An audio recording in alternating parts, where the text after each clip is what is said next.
Hello everyone, welcome again to our class. My name is Sir Cedric, and for today let's learn about the deontological ethical theory. So let's start with the history or the historical origin of deontological ethical theory.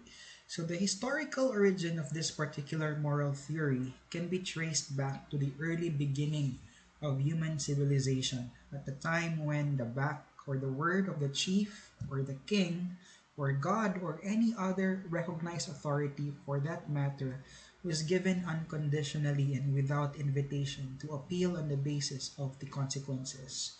So here, the commands or edict of the ones in an authority or in power are something that are taken and obeyed without any further question or objection. Once the commands and orders are given and handed out from above, everyone below is expected to follow unconditionally. So obedience is something an absolute or categorical, right? So consequently, one is not expected to post any question, but it asks to take the command as it is given. Hence, the word of the king or the chieftain is the law. So, the ontological theory, duty ethics, this recognizes only those actions that are done out of pure duty as the ones having moral worth. The kind of theory is came from the root word dein or dion, deontological, which means to be obligated or simply duty.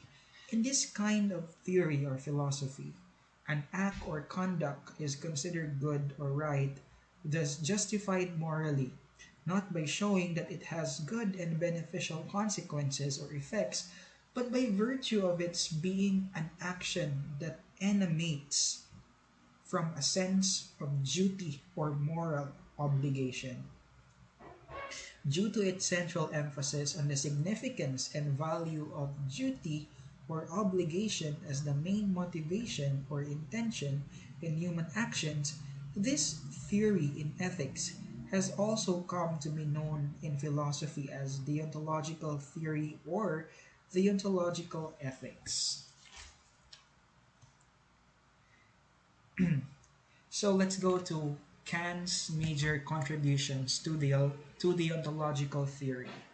If one tries to scan the entire history of ethical philosophy, perhaps one cannot find a more avid defender of the ontological theory in the modern times than the great German philosopher Immanuel Kant, a philosopher who's made remarkable contributions to the history of philosophical thought, put on the same level with the greatest of the greats among the world's foremost thinkers.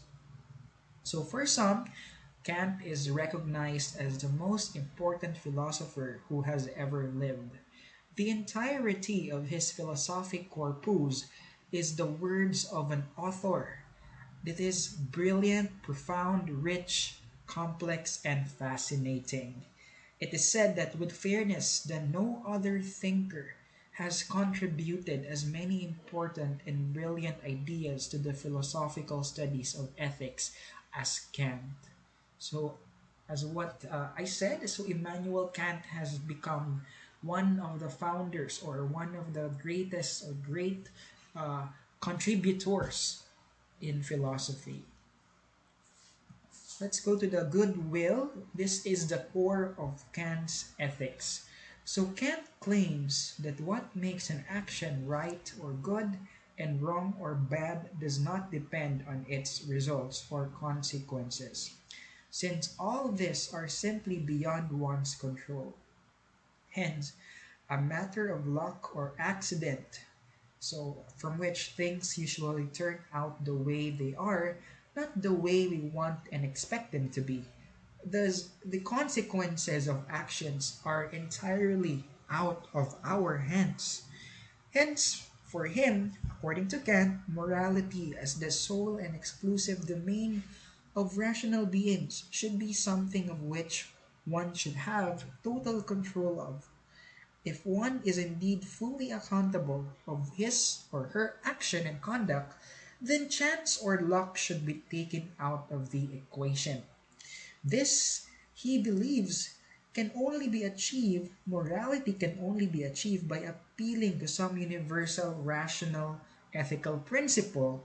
This is an ethical principle that is in the form of a maxim that guides human actions at all times in all situations. So that is what he called as the maxim. So here, the center of Kant's ethical philosophy is his primary emphasis on the importance of reason and the unqualified rational nature of moral principles. Such a philosophy is indeed a strict, hard-headed, and uncompromising view of morality. So there's a lot of criticisms in the theory of Kant.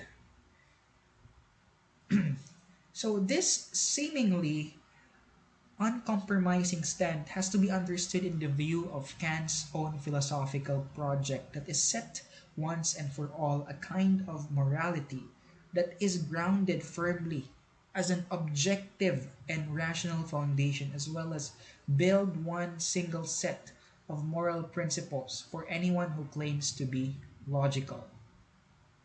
Okay?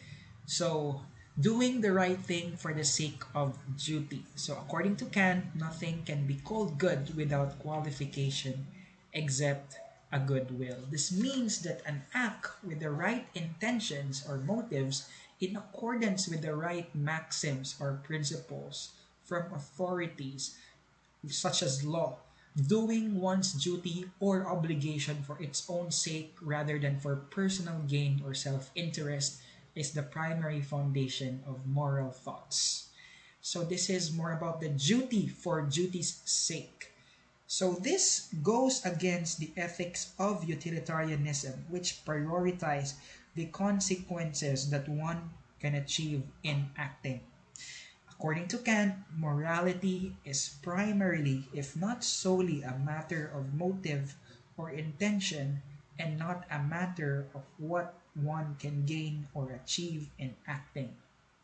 If one motive in doing an act is good and noble, regardless of its consequences or results, even if they are not beneficial to you, then it is good, and thus your conduct is morally praiseworthy. So you ought to be congratulated for saying doing the right thing according to such laws. As far as the ethics of Kant is concerned, and that all that matters. Okay? So according to Kant, in his own words, a good will is a good not because of what it performs or effects, not by its aptness for the attainment of some proposed end, but simply by virtue of the volition it is good in itself and considered by itself is to be esteemed much higher than all that can be brought about by in any favor of any inclination, nay, even of some total of all inclinations, even if it should happen that owing to special disfavor of fortune or the niggardly provision of stepmotherly nature, this will show wholly lack the power to accomplish its purpose.